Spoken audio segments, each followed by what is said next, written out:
Agora vamos falar a respeito de estimativas de safra e também do mercado do café nacional, arábica, também Conilon. Para falar a respeito deste assunto, nós vamos conversar agora ao vivo pela internet com Fernando Maximiliano, ele que é gerente de inteligência de mercado de café da Stonex e participa conosco aqui no Agricultura BR, aqui no Canal do Boi. Fernando, obrigado pela sua participação aqui conosco nesta segunda-feira. E nós temos observado, agora há pouco mesmo, nós estávamos recebendo alguns produtores de Conilon falando a respeito de preços historicamente mais altos, né? Mostrando um cenário que acaba espelhando o que acontece na oferta internacional, mas também o que vem acontecendo dentro do Brasil. E eu começo te perguntando a respeito da previsão de produção, a previsão de oferta de café aqui no Brasil. Como é que vocês têm avaliado esse cenário? Boa tarde, seja bem-vindo.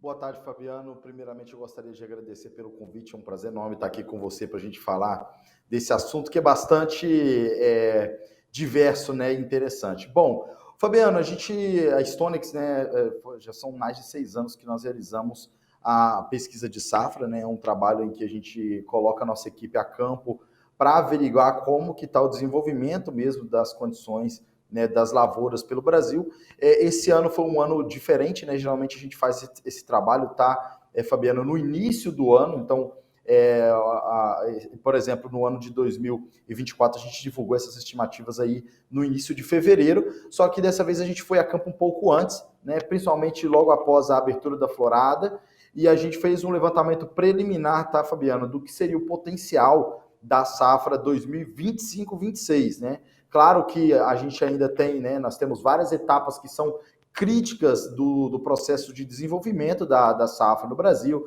A gente tem aí a finalizar o processo de expansão dos frutos, o processo de enchimento dos frutos. Então, isso pode mudar, é claro, mas essa é uma estimativa preliminar e a gente vai voltar a campo e atualizar isso, tá, Fabiano? Até meados do mês de fevereiro, tá fazendo uma atualização das condições dessas lavouras. Mas, bom, o que a gente viu, Fabiano? 2025-26, a safra 2025-26, ela vai ser diferente do ponto de vista da disponibilidade dos cafés arábica e robusta, né? Enquanto nessa safra 2024-25 a gente viu, né, e no mundo como um todo, mas um cenário em que a oferta de robusta era mais apertada, enquanto o arábica não que fosse 100% favorável, mas era mais confortável, né? Por isso que a gente, inclusive, viu os preços de robusta alcançarem patamares máximas históricas, você bem disse isso agora há pouco.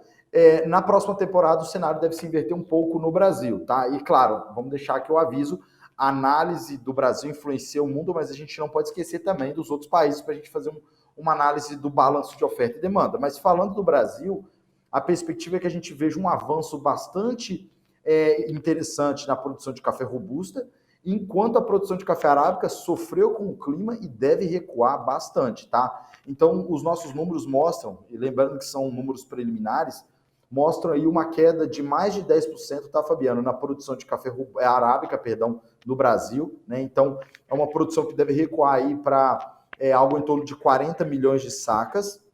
Lembrando, esse é um número preliminar.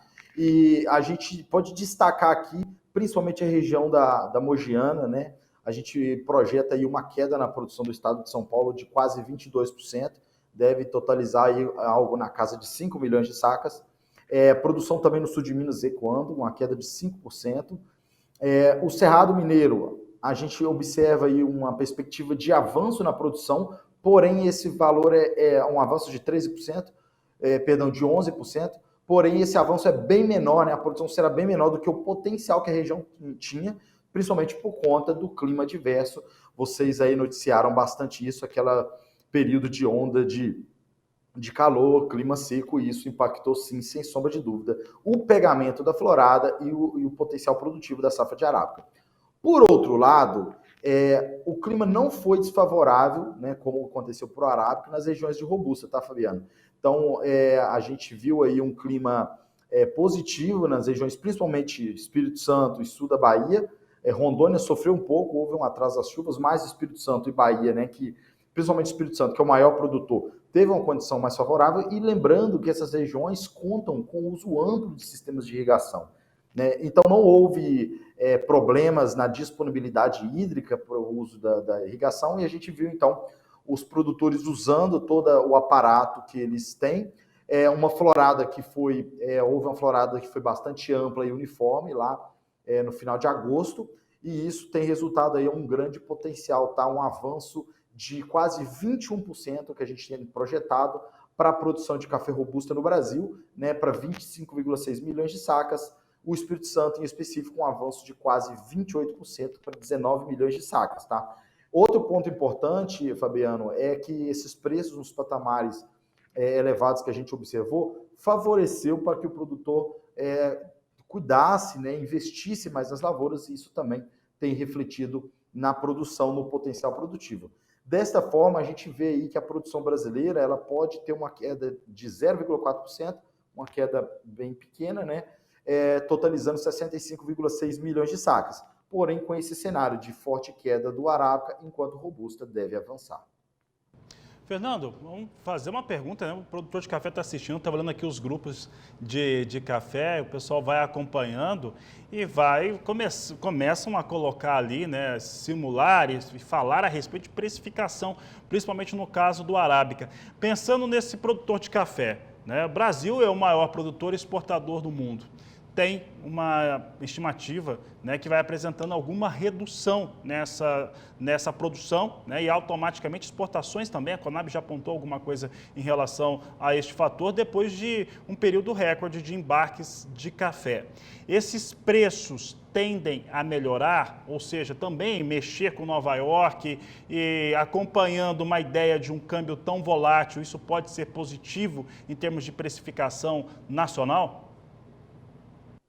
Bom, a gente pode inclusive fazer aqui, tá, Fabiano, uma análise global do cenário, né, e quais são os fatores que podem impactar. Mas eu já falo para você de antemão que o mercado já está precificando isso. Na semana passada a gente viu Nova York avançar quase 12% na semana, a gente viu o contrato mais ativo ultrapassando o nível de 280 centavos de dólar por libra-peso.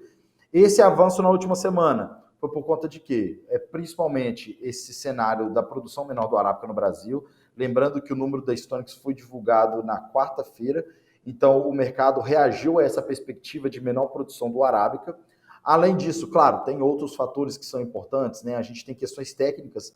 No dia 20, né, nessa quarta-feira agora, é o primeiro dia de aviso para o contrato de dezembro, então a gente teve uma rolagem bastante intensa. A gente também viu um pouco de preocupação com relação à legislação UDR, né, que houve a votação lá no Parlamento Europeu, mas alguns pontos ainda não foram definidos, e será necessário voltar aí à discussão em dezembro para poder definir quais seriam esses pontos dentro da lei. E isso trouxe um pouco de incerteza, preocupação para os agentes. Mas, sem sombra de dúvida, a perspectiva de uma queda da produção brasileira já está sendo precificada, e isso contribuiu para o avanço dos preços na última semana, tá, Fabiano?